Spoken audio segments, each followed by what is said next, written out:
Hello दोस्तों, नमस्कार। मैं विकास साक्या आप सब लोगों का आप सबके पसंदीदा यूट्यूब चैनल सुनहरा एजुकेशन एकेडमी में एक बार पुनः स्वागत करता हूं।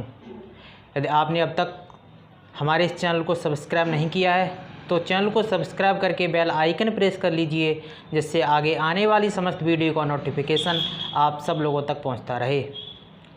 तो फ्रेंड्स, जो हम सीरीज़ करा रहे हैं मैथ फॉर बिगिनर सीरीज, वह आगे आने वाली सभी परीक्षाएँ यूपी पुलिस, यूपी लेखपाल, BEd entrance exam, SSC CHSL, SSC CGL आदि सभी परीक्षाओं के लिए परीक्षा की दृष्टि से अति महत्वपूर्ण है। तो आज हमारी ये नंबर सिस्टम की क्लास 4 है। पिछली क्लासें यदि आपने नहीं देखी हैं तो डिस्क्रिप्शन में उसकी लिंक दी गई है, वहाँ पर जाकर आप देख सकते हैं। तो पिछली 2 क्लासों में हमने आपको विभाज्यता के नियम बड़े ही अच्छे ढंग से कंप्लीट कराए थे। तो आज जो प्रश्न होंगे वो विभाज्यता के नियम पर आए हुए ही प्रश्न होंगे। तो आज का हमारा जो पहला प्रश्न है वो पहला प्रश्न है संख्या 3, 4, 7 खाली जगह 5, 4, 7 यदि 11 से विभाज्य है तो खाली स्थान में कौन सा अंक भरा जाएगा। तो हमने पिछली वीडियो में आपको 11 से विभाज्यता का नियम बताया था। यदि सम स्थान के अंकों का योग और विषम स्थान के अंकों का योग करके यदि वो अंतर या शून्य आए या 11 से विभाजित कोई संख्या आए तो वह संख्या 11 से विभाजित हो जाएगी। आसान भाषा में इसे समझते हैं, यानी कि जो पहले स्थान पर हो, तीसरे पर हो, 5वें पर हो, उसे एक तरफ जोड़ेंगे और दूसरे पर, चौथे पर, छठे, 8वें स्थान पर हो उसे एक तरफ जोड़कर दोनों का अंतर यदि शून्य हो जाए या फिर 11 से विभाजित संख्या प्राप्त हो तो वह संख्या 11 से विभाजित हो जाएगी। तो 7 और 5 12, 12 और 7 19, 19 और 3 हो जाएगा 22। 7 और 5 12, 12 और 7 19, 19 और 3 हो जाएगा 22। एक योग हमें ये मिला। दूसरा योग होगा, दूसरा क्या होगा, 4 खाली जगह आएगी और 4 8। तो हमें क्या मिलना है, यानी कि 8 + x, या तो शून्य मिल जाए, और जो शून्य मिलना है यहाँ पर बिल्कुल भी संभव नहीं है क्योंकि एक अंक आएगा और ऐसा कोई हम अंक नहीं रख सकते हैं जो कि यहाँ पर यानी कि 22 हो जाए। तो यहाँ पर जो आएगा अंतर हमें संभावित अंक 11 मिल सकता है।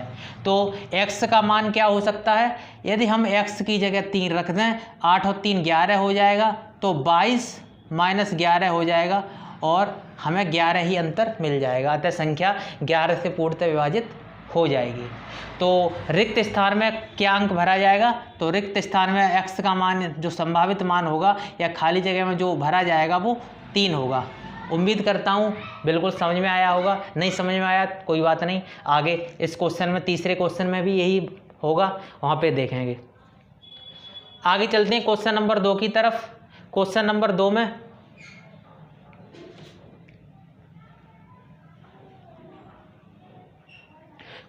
2 में दिया है संख्या 2, 4, 7 खाली जगह 6, 7, 9 यदि 9 से पूर्णतः विभाज्य है तो रिक्त स्थान में क्या अंक भरा जाएगा। तो 9 से विभाज्यता का नियम हमने बताया था, अंकों का योग यदि 9 से विभाजित है, संख्या हमारी 9 से पूर्णतः विभाजित हो जाएगी। लेकिन दूसरी बात और हमने बताई थी, अंकों का योग करने की भी ज़रूरत नहीं है। हम ऐसे ही 9 से यदि कट रही होगी तो काट लेंगे, ये 9 कैंसिल हो गया, 7 और 2 9 ये कैंसिल हो जाएगा, और 6 और 4 10 और 7 17। तो एक न्यूनतम अंक की हमें ज़रूरत है। यदि हम केवल 1 यहाँ रख दें तो संख्या हमारी 9 से पूर्णतः विभाजित हो जाएगी। तो खाली स्थान में अंक क्या भरा जाएगा, 1। आगे चलते हैं अगले क्वेश्चन नंबर 3 की तरफ।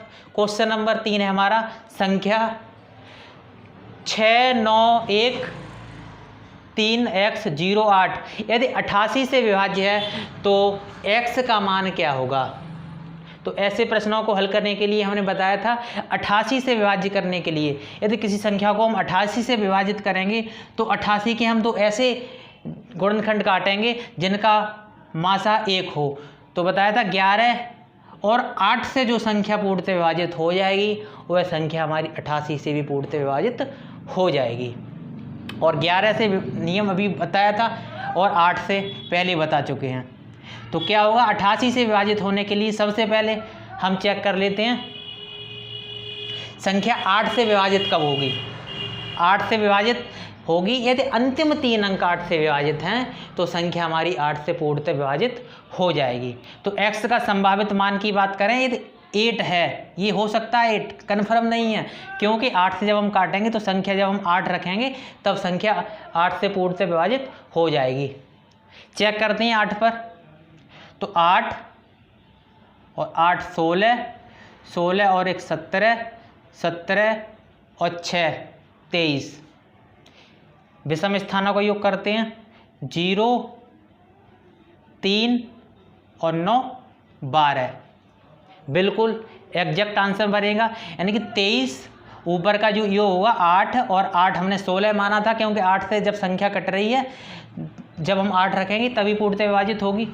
तो 8 और 8 16 और 1 17, 17 और 6 23। ऊपर का जो योग हो जाएगा यानी विषम स्थानों का योग होगा वो होगा 23, और सम स्थानों का जो योग होगा, सम स्थानों का योग क्या हो जाएगा, 0 और प्लस 3 3 हो जाएगा, और 9 3 12, और 23 में से जब हम 12 घटाएंगे तो 11 मिल जाएगा। अब संख्या हमारी 11 शेष बचा है तो 11 से भी कट जाएगी और 8 से भी विभाजित है, तो x का जो मान होगा, x का मान आएगा 8। उम्मीद करता हूँ बात समझ में आई होगी। आगे चलते हैं क्वेश्चन नंबर 4 की तरफ।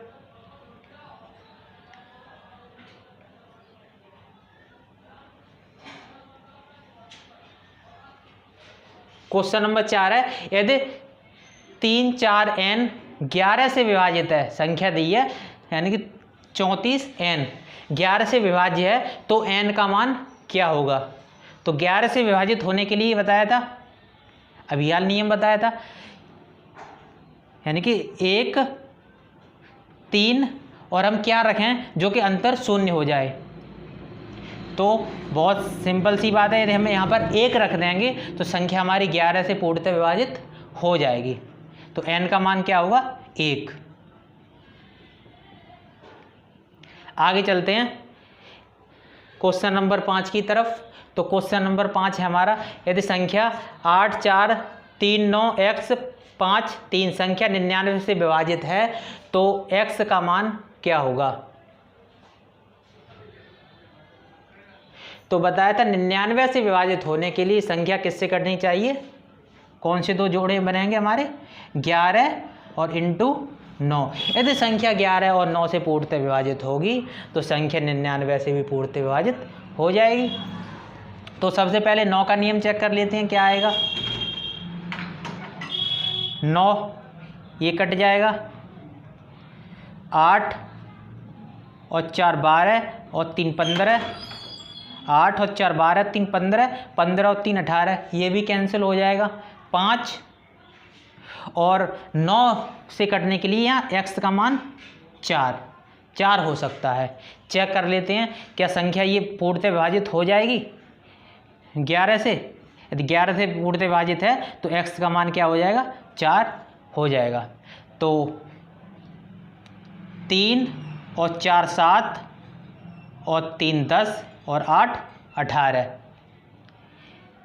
सम स्थानों का योग करते हैं, 5 और 9 14, 14 और 4 18। बिल्कुल एग्जैक्ट, यानी कि ऊपर का भी योग 18 था और हमने दूसरे और चौथे और छठे स्थानों का योग किया वो भी 18 ही था, और जब दोनों का हम अंतर करते हैं तो वो हमें मिलता है 18, तो वो मिलता है हमें 0। जब अंतर 0 है तो संख्या 9 से भी विभाजित है, 11 से भी विभाजित है, तो संख्या 99 से भी विभाजित हो रही है। तो x का मान पूछा था, तो x का मान क्या होगा, x का मान हमें मिल जाएगा 4। आगे चलते हैं अगले प्रश्न की तरफ। तो आगे अगला प्रश्न है हमारा, संख्या दी हुई है,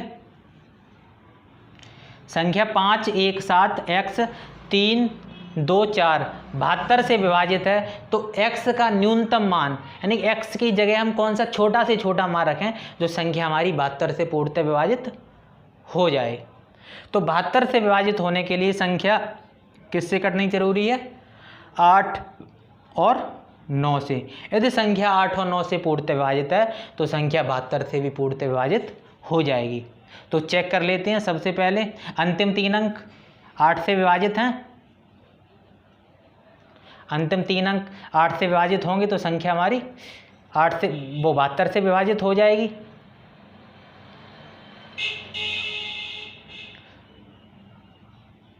अंतिम 3 अंक 8 से विभाजित नहीं है, 8 चौक 32 विभाजित नहीं होगी, मतलब कोई गलती है।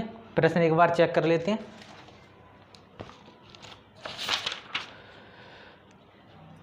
तो यहाँ पर थोड़ी गलती है, संख्या दी हुई है 72 से ना पूछकर 12 से विभाज्य है, तो x का न्यूनतम मान पूछा है, तो यहाँ कर लीजिए 12।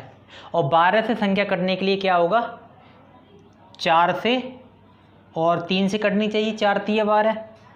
तो सबसे पहले हम चेक कर लेते हैं 4 से संख्या क्या है, अंतिम 2 अंक 24 है, 24 4 से पूर्णतः विभाजित है, अतः संख्या 4 से पूर्णतः विभाजित हो जाएगी। 3 से विभाजित होने के लिए x का न्यूनतम मान पूछा है, तो 3 से 5 और 1 6, 3 से कट जाएगा, और 3 ये कैंसिल हो जाएगा, 4 और 2 6, ये 3 से कैंसिल हो जाएगा, 7 और क्या रख दें जो 3 से कट जाए, तो न्यूनतम यदि हम 2 रख देंगे तो 3 से कट जाएगा, तो 7 और 2 9, 9 3 से कट जाता है, तो ये संख्या भी 3 से विभाजित हो जाएगी। उम्मीद करता हूँ समझ में आया होगा। नहीं समझ में आया कोई दूसरा सवाल देखते हैं इसी की तरह। संख्या दी है